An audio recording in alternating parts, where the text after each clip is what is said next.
Thank you, choir. Beautiful anthem. And thank you, Jonathan, for sharing your testimony. Uh, you were there almost from the beginning. I remember Josh and Jonathan. They've been praise leaders since they were high school. And in that time, now you're much, much better, but at that time, I mean, not them, but we. At that time, we didn't sing. And I felt several times I felt so bad for Jonathan and Josh that they are just singing and leading praise, and then congregation members just standing. But now we all participate. Sometimes we raise hands, and it's beautiful, beautiful. And also these slides, looking at it, it takes a village to raise a child. It takes whole community to raise a child. How can they learn? Where could they learn to be good? Being good is good. Being good is important in life. And would they learn that you can still have hope when everything looks gloomy and dark? Where can they learn that kind of message? These young children, they even talk about Jesus, God, and Holy Spirit, and all these things are a little thing, but God works miraculously, and it's not easy to build a community village. Village is important to raise a child, but to build a village is difficult. We have to be unselfish to be able to build this community. No matter how small it is, it takes sacrifice and your devotion and commitment. Otherwise, the community will not be built. But you have done so much work. I see a lot of people right from the beginning. They were with me right from the beginning, 1992. And you have been, that's before the amalgamation. So I was there. And then there's amalgamation in 29 years. It has passed. But you were there right from the beginning. BOM, Board of Managers. We didn't have session at that time. And then you all worked hard to build this community. So I thank you. Thank you. Next 30 years, who knows what God will do. So from the Joel's passage, I want to share some reflection about church. You see today a very bright picture of life. Joel is painting a beautiful, bright future. He said, "You shall eat in plenty and be satisfied, and praise the name of the Lord your God, who has dealt wondrously with you, and my people shall never again be put to shame." Beautiful picture. Joel saw that.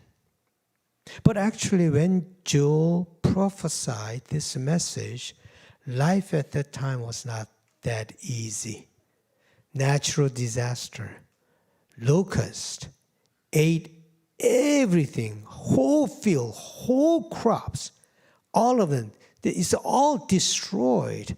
And they were at the verge of being starved to death. In ancient time, having food, you can never take for granted. So many people died of starvation. When the harvest is not good, then some people really actually starved to death, and that was very common. So they were at the verge of being starved to death. In this very devastating time, Joel prophesied that you will eat in plenty and be satisfied. While reading this passage, I was reminded of COVID time. During COVID time, we couldn't find toilet paper anywhere. I don't know how many stores I went to get toilet paper. So I got a news from somebody, oh, that Shoppers Mall has some toilet paper. So I went there, and then it's gone. Whole shelf was empty. And if somebody gives you toilet paper, it was the greatest gift. Can you imagine receiving toilet paper as a greatest gift? And more than toilet paper, what really concerned was the uncertain future. What's going to happen? What our life will be like. That's exactly people during Joel's time felt. We don't have food. And today we don't have food, but tomorrow there's no guarantee that there will be food. When could they have food? But the prophet prophesied the message of bright future, hope, and dreams of abundance. He saw God will bring a new future for them. That's what prophets do. When everybody says that we cannot do it, they cannot do it, prophets say, you can do it. When everybody says that we are doomed, and prophets say that a new hope is dawning upon you. So my friends, when life is difficult, hard, and dark, give your ears to God. You may be able to hear the prophetic voice from God. The prophet Joel saw this vision. Then afterward, God will pour out my spirit upon all flesh. Your sons and your daughters shall prophesy. Your old men shall dream dreams, and your young men shall see visions. Even on the male and female slaves in those days, I'll pour out my spirit. When he prophesied this, they didn't know really who the Holy Spirit was. And also, they believed the Holy Spirit was given to specific people, like kings, prophets, and priests. And also, specially gave the Spirit so that they could overcome that circumstances. So Spirit was not given to everyone. So if Joel said that the Spirit will be given to all people, not only men, but also women, not only the regular people, but slaves. To all of them, the Spirit will be given. And that was unheard of at that time, because Spirit was given specifically to those people. But Joel somehow prophesied that the Spirit will come down and given to all people. And that was fulfilled 400 years later. So Joel saw what would happen 400 years later. This passage, Joel's passage, was the first passage, the first Christian sermon used to quote. So the first Christian sermon was given by Saint Peter, and at the first sermon, he used this passage to preach his message. The early Christians, one day they prayed together, and all of a sudden, they experienced something that they never experienced before. All of a sudden, something came down while they were praying, and they could see tongues of fire coming down. And they all came from different countries, but all of a sudden, they understood each other. They were very confused. What is going on? I don't understand, because they didn't understand what the Holy Spirit was. what is going on right now? And then people outside looking at those guys, and then they're drunk. They said, that's when St. Peter at the time, stood up and gave the message. First Christian message using quoting Joel's passage. This is the Spirit. This is the Holy Spirit. And this is what he said. In the last days, it will be, God declares that I'll pour out my Spirit upon all flesh, and your sons and your daughters shall prophesy, and your young men shall see visions, and your old men shall dream dreams, even upon my slaves, both men and women. In those days I will pour out my Spirit, and they shall prophesy. Wonderful sermon. Whatever is going on, he saw, and then he put it into the sermon message. With this message, church began. That was the beginning of the church. So, beginning of the church was based on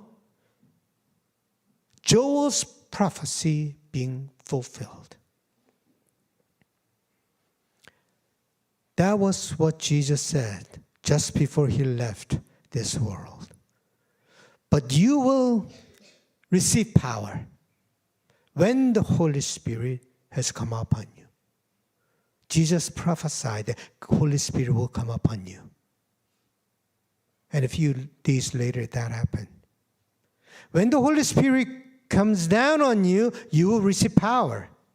And you'll be my witnesses in Jerusalem, in all Judea and Samaria, and to the ends of the earth. My friends, Holy Spirit is the power. You will receive the power when the Holy Spirit comes down upon you. God bestows the power to the church. It's not the power to conquer. That's the only power that we know. It's not the power of money. It's not an institutional power, or the size of the institution, but it is a power to witness the gospel. Power to witness the gospel. After receiving this power, all the disciples, there's only one thing they did.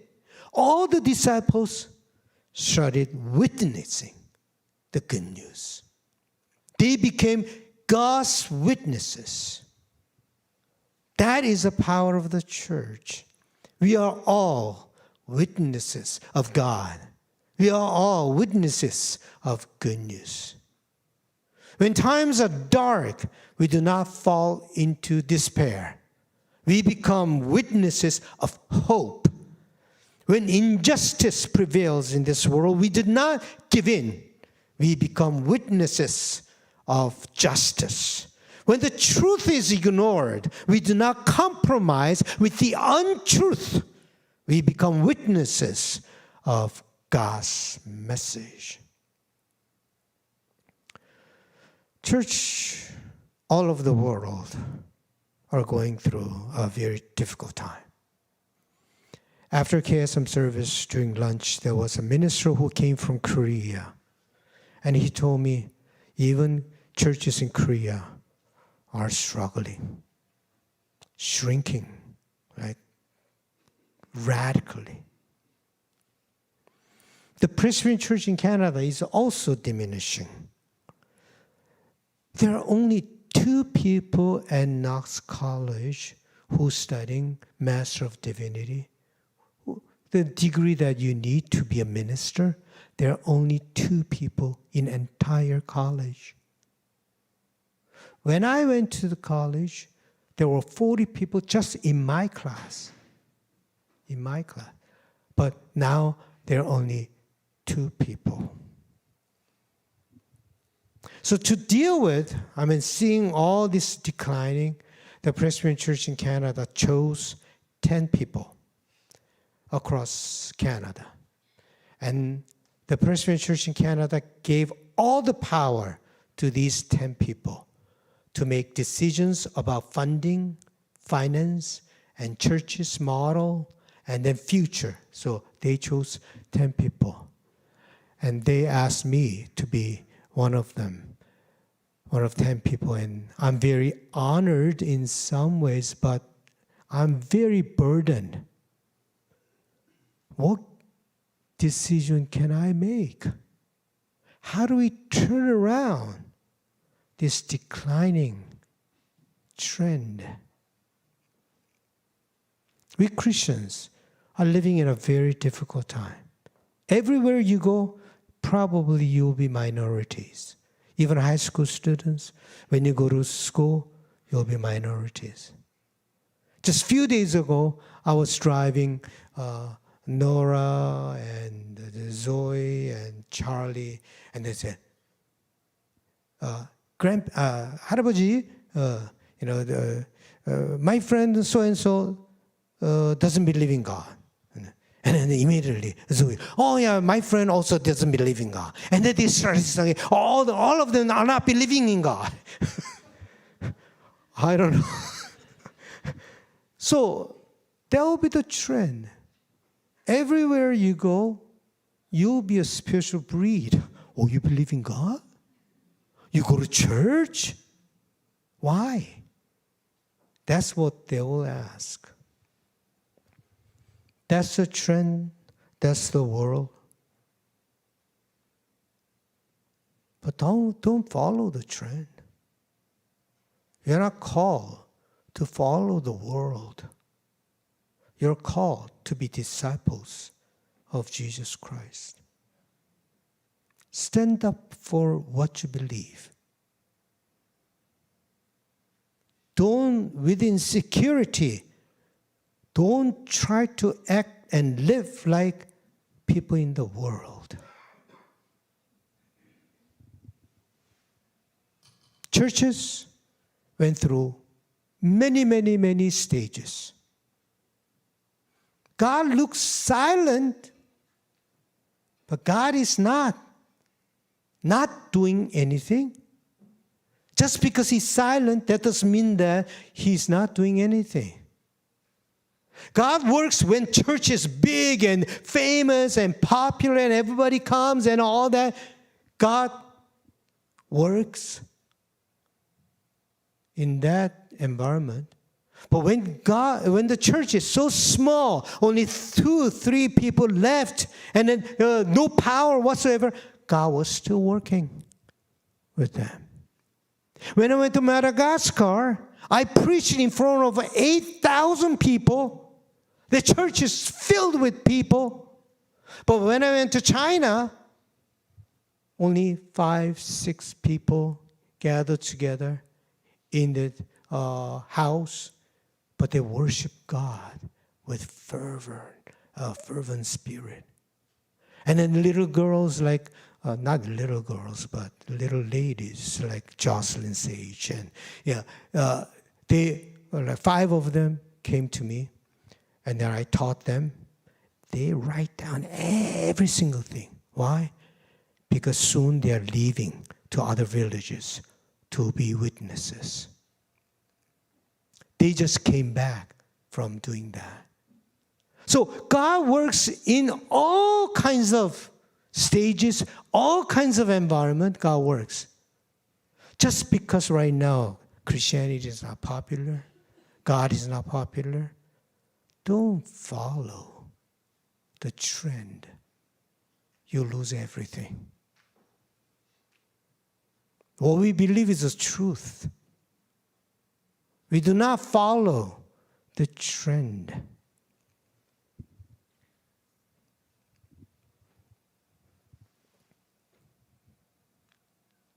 God is calling people who have genuine faith.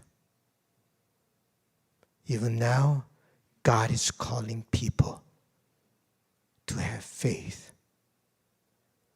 You're not people of the world. You're in the world, but you're not of the world.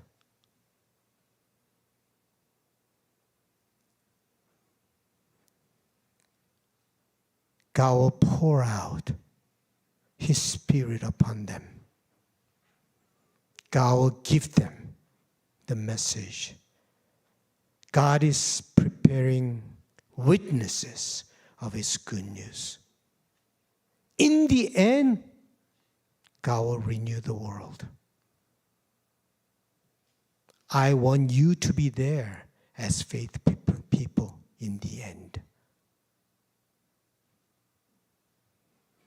God will pour out His abundance on people, and God will restore His justice. I hope that St. Timothy be the vehicle to bring changes in the world. God has been good for 29 years. God has done wonderful things.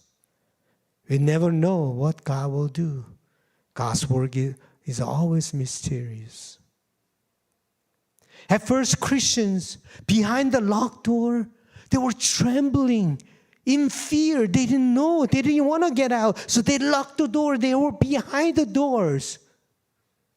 And then Jesus gave them the Spirit and opened that locked door. And they went out to be God's witnesses. And what happened? I'm talking about history. I'm not talking about theory. In history, what happened?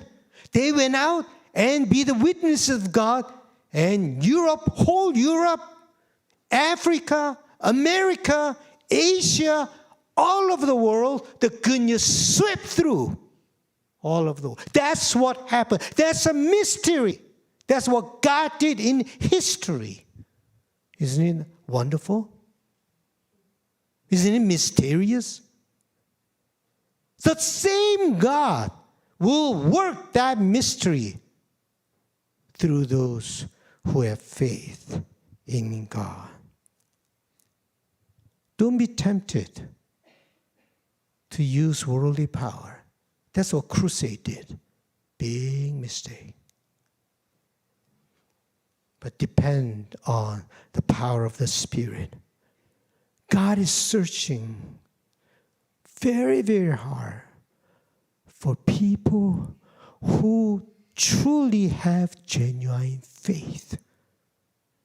And then He will pour His Spirit upon them.